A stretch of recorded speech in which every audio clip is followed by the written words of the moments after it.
The church bell tower of Cedar Falls had been silent for 3 years, but today it rang. It rang with a desperate urgency, not calling people to prayer, but warning them of the auction about to begin in the town square. Harvey West pressed his back against the tower's cold stone wall, watching through a narrow window as they dragged Sister Viola up the wooden steps to the auction block. Her white habit was torn, stained with dust. Chains rattled around her wrists, while men gathered below like vultures. Harvey had 29 kills under his belt, but he'd never seen anything that made his stomach turn quite like this.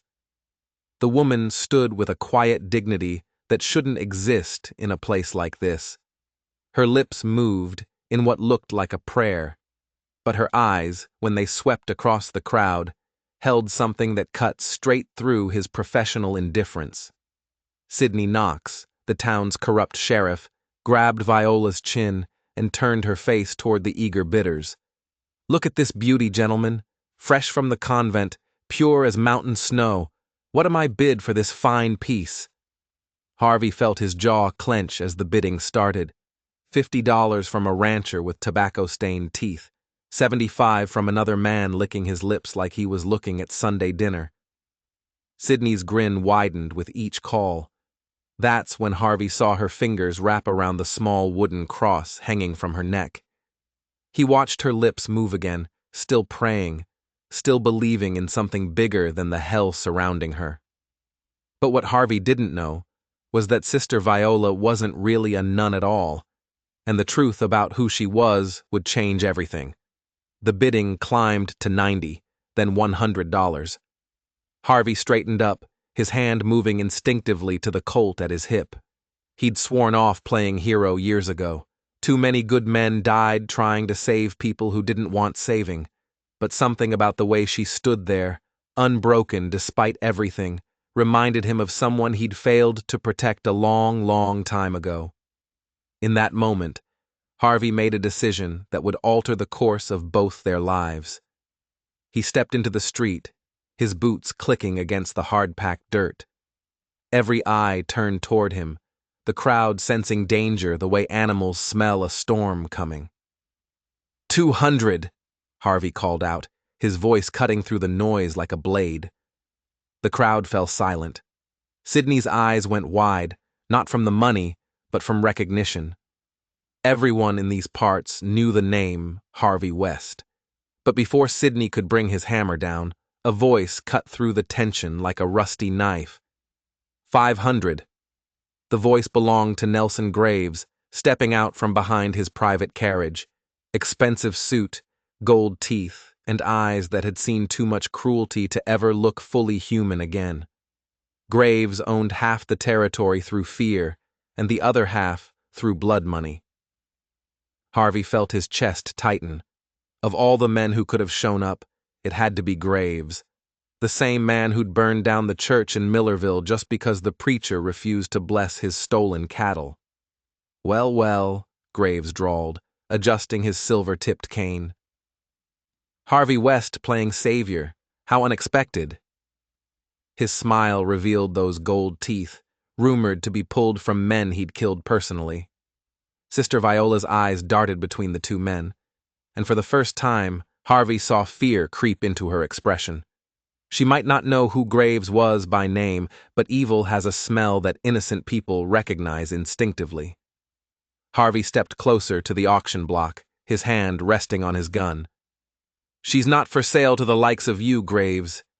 Everything's for sale, Gunslinger, just depends on the price." Graves's men emerged from the shadows, 6 hired killers who'd follow him into hell for the right amount of silver. The crowd began backing away.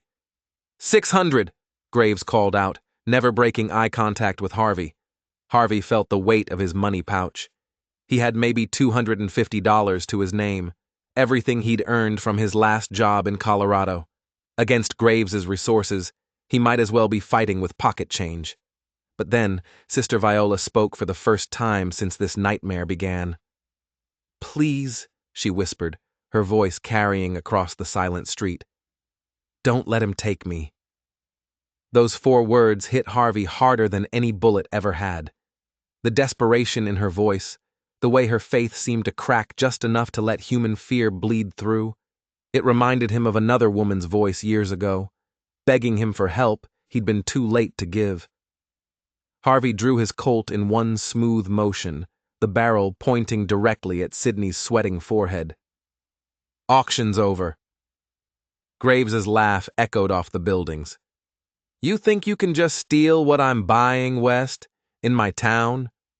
"Your town?" Harvey kept his gun trained on the sheriff. "Last I checked, this was still America." "Not anymore," Graves said, raising his hand. That's when his 6 men drew their weapons, and Harvey realized he'd just started a gunfight he couldn't possibly win. 6 guns versus 1. The first shot came from Graves' left flank. Harvey dove behind a water trough, wood splintering as bullets rained down. He could hear Viola's sharp intake of breath from the auction block, chains rattling as she pressed herself low. "Take him alive!" Graves shouted over the gunfire. "I want him to watch what I do to his nun." Harvey rolled to his right, putting the blacksmith's anvil between him and the shooters. His mind raced. The livery stable was 30 yards away. If he could reach it, he'd have cover. But that meant leaving Viola. A bullet ricocheted off the anvil, sending up dust. Harvey counted muzzle flashes. 3 men advancing from his left, 2 holding position by the general store, 1 moving to flank him from behind. That's when Sister Viola did something that changed everything. She started singing. Amazing Grace, how sweet the sound. Her voice rose above the gunfire, clear and strong, cutting through the chaos like a church bell. The shooting slowed, then stopped entirely. Even killers, it seemed, had enough pieces of their souls left to be moved by something pure. Harvey used the moment. He sprinted toward the auction block, firing 3 precise shots. One of Graves's men dropped, clutching his shoulder. Another dove for cover. But as Harvey reached Viola, Sidney grabbed her chains and pressed a derringer to her temple. "Don't move, West, or I'll paint the street with her brains." Harvey froze. Viola's song died on her lips, but her eyes remained fixed on his. No accusation, no blame, just acceptance. "Smart choice," Graves called out. "Now drop the gun." Harvey felt sweat rolling down his back. Every instinct screamed at him to fight, but the derringer at Viola's head made his options clear. He'd failed another woman once before by choosing violence over patience. He would not make that mistake again. He looked into Viola's eyes one more time, searching for fear. Instead, he saw something impossible. Trust. He lowered his Colt to the ground. "Excellent." Graves smiled, walking closer. "Now kick it away." Harvey did as ordered. "You know what I think, West? I think you've gone soft, surrendering for some woman in a dress." That's when Harvey smiled back, and Graves realized he'd made a fatal mistake. Harvey's smile wasn't surrender. It was recognition. Sidney was sweating so hard the derringer was slipping in his grip. He was a coward playing with a hair trigger. "You think I only carry 1 gun?" Harvey asked softly. Graves's confidence flickered. "Search him." But before anyone could move, Sister Viola grabbed Sidney's wrist and bit down hard. Sidney screamed, and the derringer fired wild, the bullet sailing harmlessly into the sky. Viola twisted away as Harvey drew his hidden knife from his boot and sent it spinning through the air. The blade found its mark in Sidney's chest. The corrupt sheriff dropped like a sack of grain. Chaos erupted again. Graves's men opened fire, but Harvey was already moving, grabbing Viola's hand and pulling her toward the general store. Inside, Viola pressed herself against the wall, breathing hard.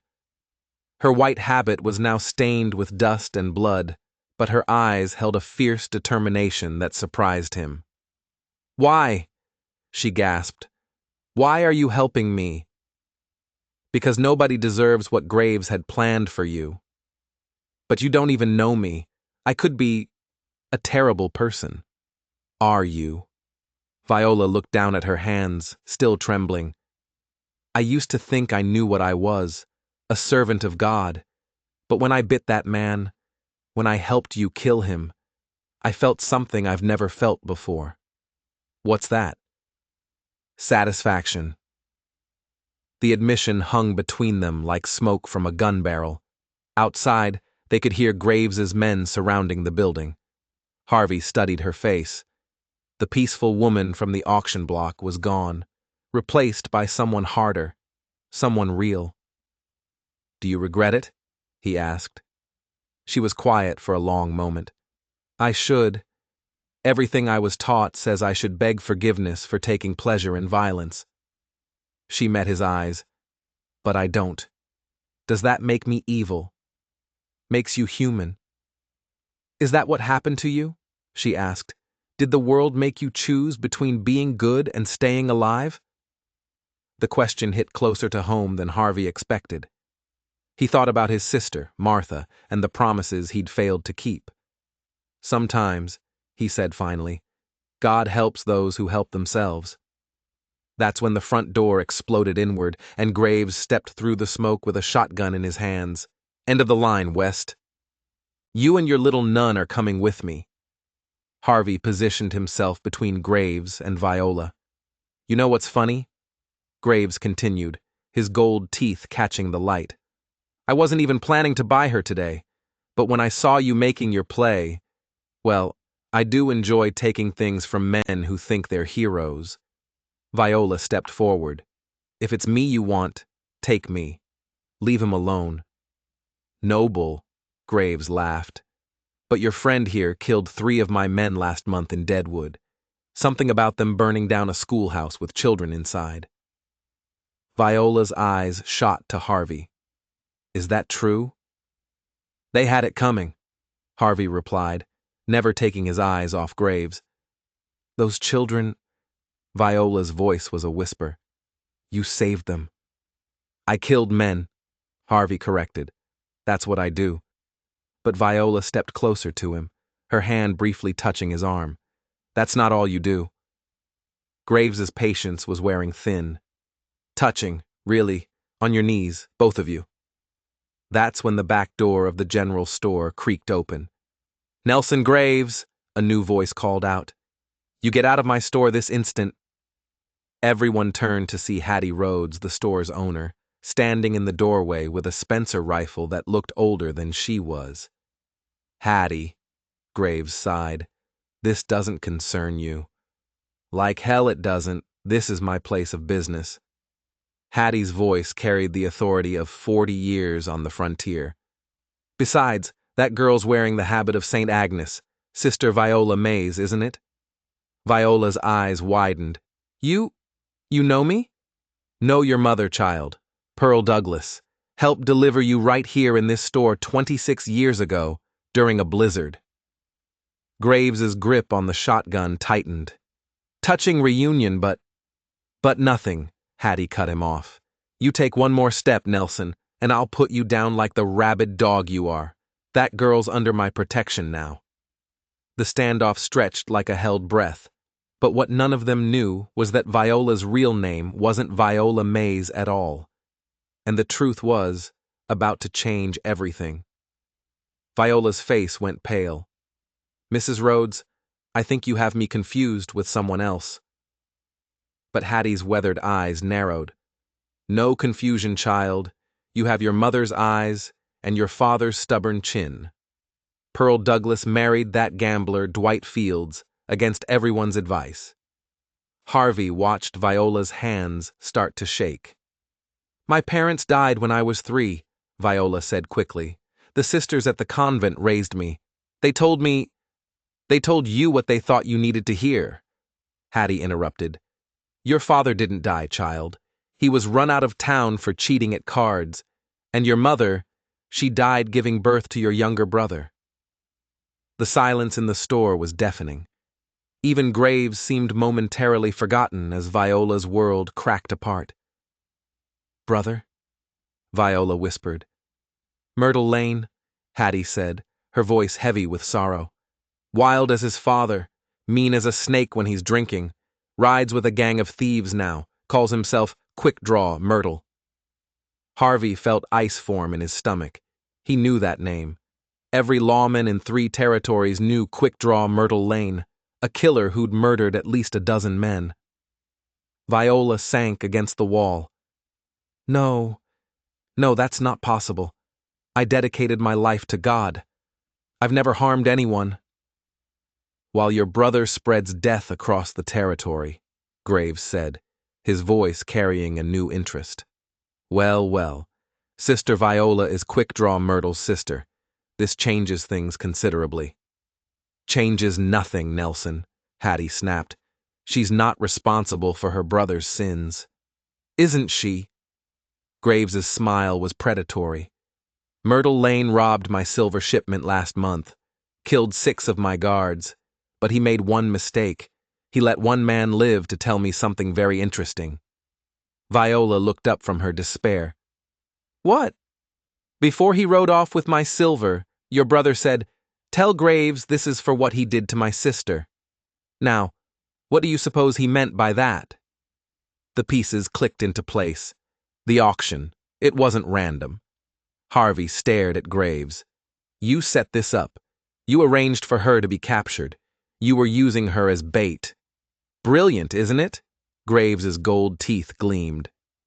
Myrtle Lane would do anything to save his precious sister. Even walk into a trap. I figured he'd show up, guns blazing. Instead, I got you. Viola's voice was hollow. My brother. He's coming here. Oh, he's not coming, dear, Graves said. He's already here. Been watching from the church bell tower for the past hour. That's when they heard it. The distant sound of horses approaching fast. Myrtle Lane and his gang, Hattie cursed. Lord help us all.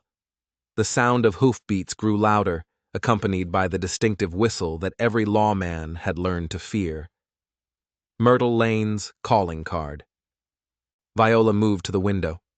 5 riders dressed in black, faces covered, rifles glinting. At their head rode someone who moved with a fluid confidence. Myrtle, she breathed. Your loving brother, Graves said. Right on schedule. Outside, Myrtle's voice carried across the street, cold as winter wind. Graves, I know you're in there. Send out my sister and maybe I'll kill you quick. Viola straightened, her face hardening with resolve. I'm going out there. Like hell you are. Harvey grabbed her arm. He's my brother. My blood. Maybe I can reach whatever good is left in him. There is no good left in Myrtle Lane, Hattie said grimly. Viola pulled free. I have to try. Too many people have died because of me already. She moved toward the door, but Harvey stepped in front of her. You walk out that door, you're not just facing your brother. You're facing what you really are. A Lane. Violence is in your blood. The words hit her like a slap, but she didn't back down. Then maybe it's time I stopped running from who I am. 10 seconds, Graves! Myrtle shouted. That's when Viola did something that shocked everyone. She picked up Harvey's fallen Colt from the floor, checking the cylinder with movements that were too smooth, too natural for a nun. Sister, Hattie whispered, where did you learn to handle a weapon like that? Viola's smile was sad and knowing. Some sins follow you, no matter how many prayers you say. My brother taught me to shoot when I was 12, before I found God, before I tried to wash the Lane blood from my hands.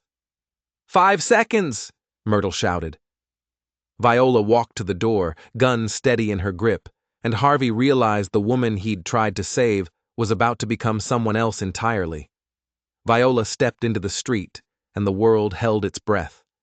The woman in the torn nun's habit moved with a gunfighter's grace, the Colt steady in her hands as she faced her brother across 30 yards of dust. Myrtle Lane pulled down his bandana, revealing a face that shared Viola's eyes, but none of her peace. Violet, he said, using her childhood name. What did they do to you? They showed me who I really am, Myrtle, who we really are. You're my sister, that's all that matters. Come on, we're leaving. No, Viola's voice was strong. I'm not running anymore. Not from you, not from our family name, not from myself. Behind her, Harvey emerged from the store, flanked by Hattie with her rifle. Graves appeared in the doorway, his shotgun ready. The street had become a powder keg. "You always were too good for your own good, Violet," Myrtle said sadly. "But good doesn't survive out here." "Maybe. But maybe it's time someone tried to prove you wrong." That's when Myrtle drew. His reputation was not exaggerated. His Colt cleared leather in a blur. But Viola was faster. Her shot echoed across the street like thunder. Myrtle's gun spun from his hand, blood streaming from his fingers. He dropped to his knees, staring at his sister in shock. "Violet, you shot me." "I shot your gun hand. You'll live." Her voice was steady, but tears streamed down her face. "But you won't kill anyone else today." Myrtle's gang raised their rifles, but Harvey and Hattie were ready. 2 quick shots from Harvey dropped 2 riders. Hattie's Spencer rifle barked, and a third man tumbled from his horse. The remaining 2 gang members looked at their wounded leader, at the blood, at the determined faces opposing them. They made the smart choice and rode hard out of town. Graves lowered his shotgun, his smile replaced by something like respect. "Well played, sister. Though I don't suppose you'll be going back to the convent after this." Viola looked down at the gun in her hands, then at her brother. "No, I don't suppose I will." She met Harvey's eyes. "I'm not the woman you thought you were saving." "Neither am I the man you thought saved you," Harvey replied. "Question is, what do we do now?" Violet tucked the Colt into the rope belt of her habit, a practical movement of someone born to it. "Now," she said, "we figure out how to live with who we really are." 3 months later, Myrtle Lane was serving his sentence, helping to rebuild the very schoolhouse his gang had burned down in Deadwood. Graves had left the territory, smart enough to know when he'd been outplayed. And Violet, she never went by Viola again, stayed in Cedar Falls. She traded her nun's habit for practical clothes and a proper gun belt, but she still wore that small wooden cross around her neck. A reminder that faith and strength could coexist. Harvey stayed too, finding something in that dusty town he'd never expected to find again. Purpose beyond the next gunfight. And love. Their wedding was simple, held right in the general store where they'd first fought side by side. Hattie officiated, and a reformed Myrtle stood as best man. The woman he'd saved had saved him right back, and sometimes that's how the best stories end. Not with perfect people, but with real ones who choose love over fear, and building something beautiful together instead of destroying it alone. If you're loving these intense Western stories that dive deep into the human soul, hit that subscribe button, because we've got more tales from the frontier that'll keep you on the edge of your seat.